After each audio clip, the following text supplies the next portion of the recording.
Hi, thanks for joining me. Today I'm going to share with you a type of exercise or ritual that I use.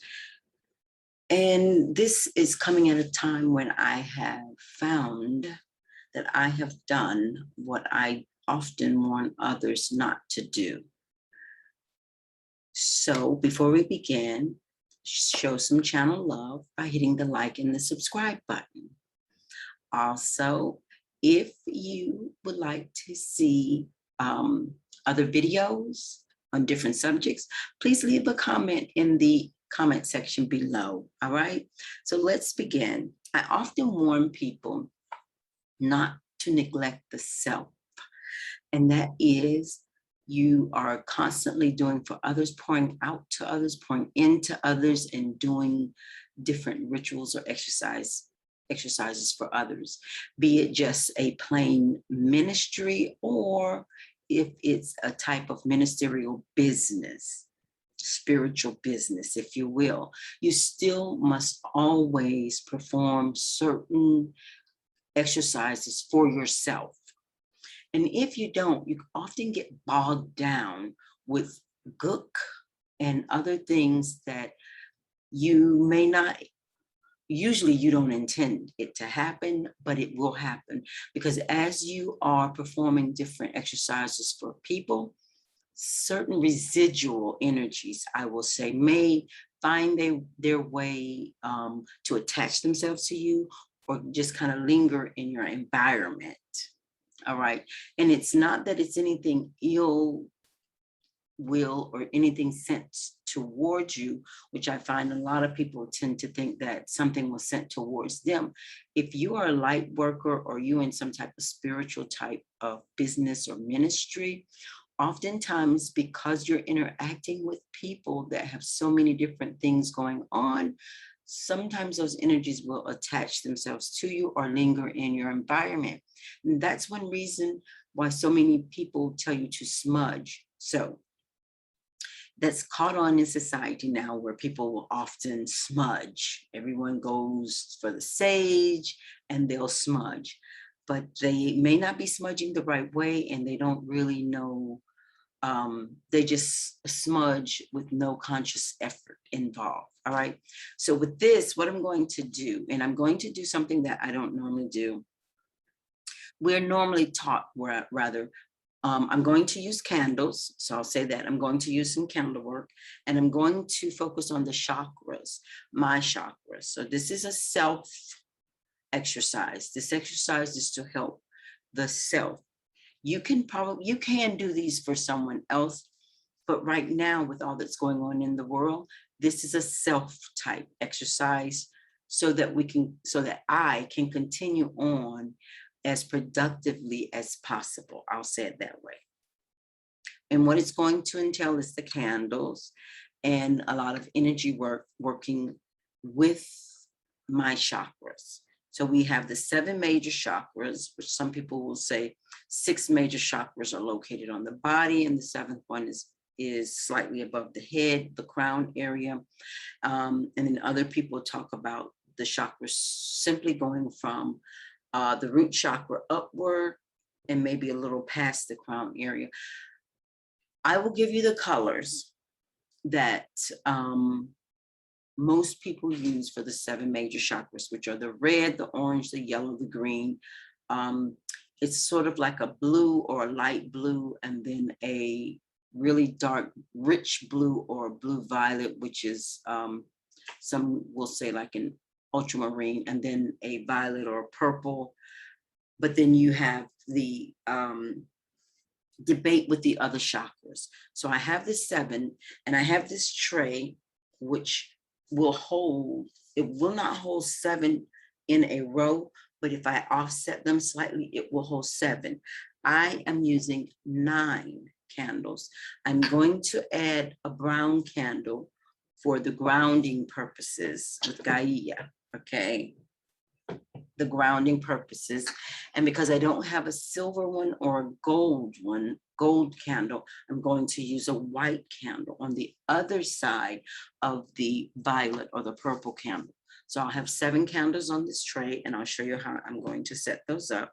I'll have 7 on the tray, and those are for the major chakras. And then I'll have those 2 for other things. There's the star chakra that's above the crown chakra. And a lot of people, I'm speaking in Western terms and not giving you the names of the actual Eastern terms for the chakras. I often see when I'm doing work with the chakras, I will see, and I'm moving up above the head area, I will see silver and I will see gold. So because I don't have those in a candle that's this size, a 7-day type candle, and the local stores don't have them, I will use the white candle, because I often use a white candle in place of any other color that I don't have. I don't remember which where I read it at, and I'm pretty sure you can find it online, that most people, if they work with the chakra beat, the one that I'm using for connecting with the earth, they'll tell you to use black. However, I use black for something else. So this is the brown one that I'm going to use for connecting with Gaia, and it's not going to sit on the platform. Excuse me, I will light them one after another, and starting with the brown one. Now, the reason I'm going to light them all and let them all burn at one time is because I want all of the chakras to work together. This is a joint effort. I don't want to push too much energy through one chakra or generate too much energy from one chakra and push it to the next chakra without that chakra being able to handle it. This exercise is going to do some cleaning, some clearing, some energizing. It's going to do the whole thing. I'm going to allow divine essence to move the energy as it needs to be moved, and not as I consciously guide it. I'm going to just consciously connect with each chakra. All right, so let me show you something. If I push extra energy, just say the first chakra is starting to generate extra energy. It has come to a point where it's cleansed, it's cleared, it's the frequency of it has been adjusted, and now it's getting ready to produce extra energy and push it through to chakra number 2. Chakra number 2 hasn't been cleaned and cleared and frequency readjusted. It may not be ready to accept the extra energy from the first chakra. Or it may be ready to receive the energy, but it's not ready to push the energy through to the third chakra. I don't want bottlenecking of energy to happen. And so therefore, I'm going to do it almost like I think the musical scale, you start on 1 and you go up the scale to complete the whole sound. I'm not a singer and I'm not a musician, but I do know about that scale. 1, you start at 1, you go to the next, you go to the next, you go to the next. So that's what we're going to do, but I'm not going to fully work on just chakra number 1 before moving on to chakra number 2. That's not happening. I want to make sure everything is running smoothly and together. So this is how I'm going to place them. I'm not going to place them side by side like this. One thing, when you place them side by side like this, the heat from one can actually cause the candle in the other one to melt. I want every chakra to work at its best and most productive pace. So I'm not going to sit them next to each other like that. I'm going to offset them slightly. So I'll put this one up and this one back. They don't have to touch. The chakras in the body are not touching. And because the area does not have a light blue, I'm going to use this lighter blue candle that I found, and then this darker, richer blue candle that I found for that. And then we have this as a purple. It says violet or purple, but it's not the rich colors that I'm used to. The green is not a rich, dark green that I'm used to, but that's okay. And this one isn't. So I have 3 that aren't exactly like I want them, but that's okay. They're in the ballpark and that will work. And so you do the same thing. If you're able to find certain candles that will work, do that. Now, I did say that when I'm doing candle work, I often substitute the white candle. I don't have to do that with this. I have 7 candles, and that's what I'm going to use. I'll light the brown candle first, and then I will continue to light each candle, and then I'll light the white one and set it on the side. So I will have a brown candle on one side of this setup. Get this so you can see it. I have a brown candle on this side, and then I'll have the white candle on that side. And that's how I'm going to set them up. Now it's going to take a little getting used to at night because the light is going to be quite bright coming from 9 candles. The light will be bright, but that's okay. I'm going to have these continue to burn, and I will say now, like I always do, make sure you place these on a surface that is fireproof, non-flammable or fireproof surface. That's why I have them in this metal container. But I'm going to also place them in my fireplace with the fireplace doors open. Or you can set them on like a tile area. I have an area in front of my fireplace that is completely tiled, and I can sit it there. But these are going to burn for at least 3 days, and I may have to run out and come back in, and I don't want to leave them unattended. So when that happens, I will say, place it, I tend to place it inside my fireplace or inside of the bathtub. And the reason being is because you have the walls of the bathtub that come up, and then you have the towel area in the bathroom, and it doesn't, it's not flammable. And so you are secure. Nothing's worse than leaving the home and thinking, oh my gosh, did I turn the stove off or did I leave it on? Now, one other thing that I'm going to do, once I set this up, I can probably do it, but no, because I don't want to walk with this and break it. What I'm going to do is sprinkle some salt on the tray, in the base of the tray. And I just kind of like to do that for good vibrations. I'll put the salt down in the tray first, and then I will set the candles back in there and then light them.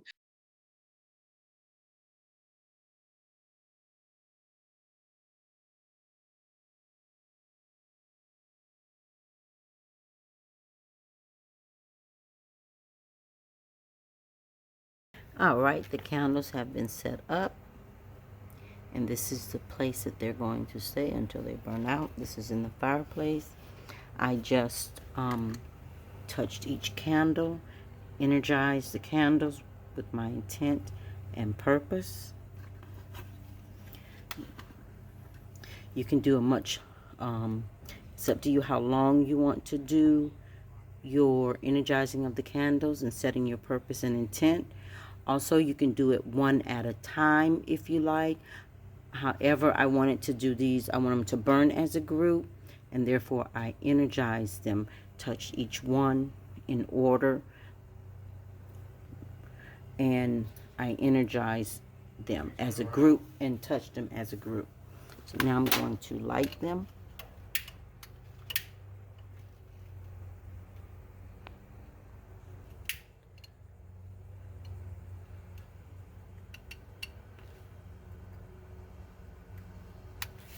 It would be better to make sure each wick is standing up.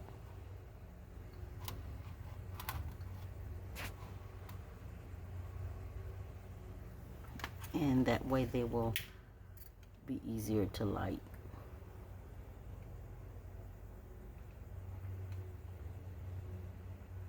And that's the way I'm lighting them as I want the energy to move through them. From the lowest to the highest number, chakra. And then this one, the ones above the head.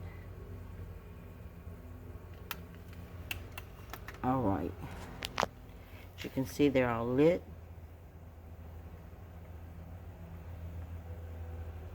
They're doing what they do. When they first light, you know, you see the burn off of the weird burn off of the wicks. I'm not sure what the wicks are made of, but that's okay. I generally stay with the entire candle or setup until it's burning and wax has pooled, hot wax has pooled down near the wick, and I know it is off to a good start. I see the brown one, the flame is really jumping and moving. The other ones not so much, but that can change at any time. So it's doing what I needed to do, and now the other flames are moving. This is in the chimney, but I have the chute closed so that it's not getting a lot of air, but there may be a little draft coming in or out. I'm going to shut the door of the fireplace. I don't want any flames popping out. All right, so hope this helps you. So this tray has a lip on it, and I'll let you see that. Safety first, always safety first. No matter what, safety first. You want to focus on doing a work and not if everything is safe. So what you do beforehand is make sure everything's safe. See, it has a good lip on it. So if one of these candles do break, because sometimes these candles will, the glass on these candles will break, and the hot wax will run out. So that's why I usually use a dish that has a lip on it, so I don't have to worry about that.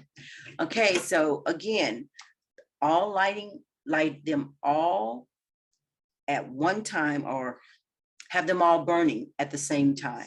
So I'll light them one by one, but I will let them burn all at the same time so that they are all working together and doing the work that needs to be done. I will consciously think from time to time about each of the chakras and the work that is being done, or really just move. What I'll do is I'll think about the chakra and move breath to that chakra, through that chakra, to kind of assist in whatever needs to be done. And I will trust that divine source is going to oversee the working of this. All right, so hopefully that helps. And I know I generally do something before each season, but I feel the need to do this now so that I am more productive going forward from this point. Okay, so again, if you haven't already, show some channel love, hit that like and subscribe button, and don't forget, hit the notification bell too if you like to know when I do a new video.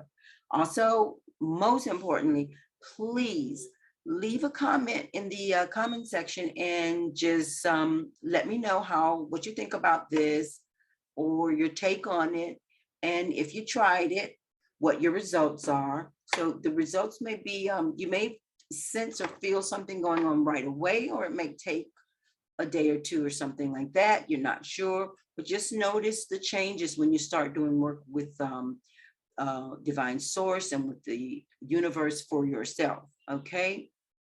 Also, let me know if you want to see videos, similar videos to these, or some other subject concerning magic work or spiritual work. Leave a comment in that comment section for me. All right, thanks for joining me.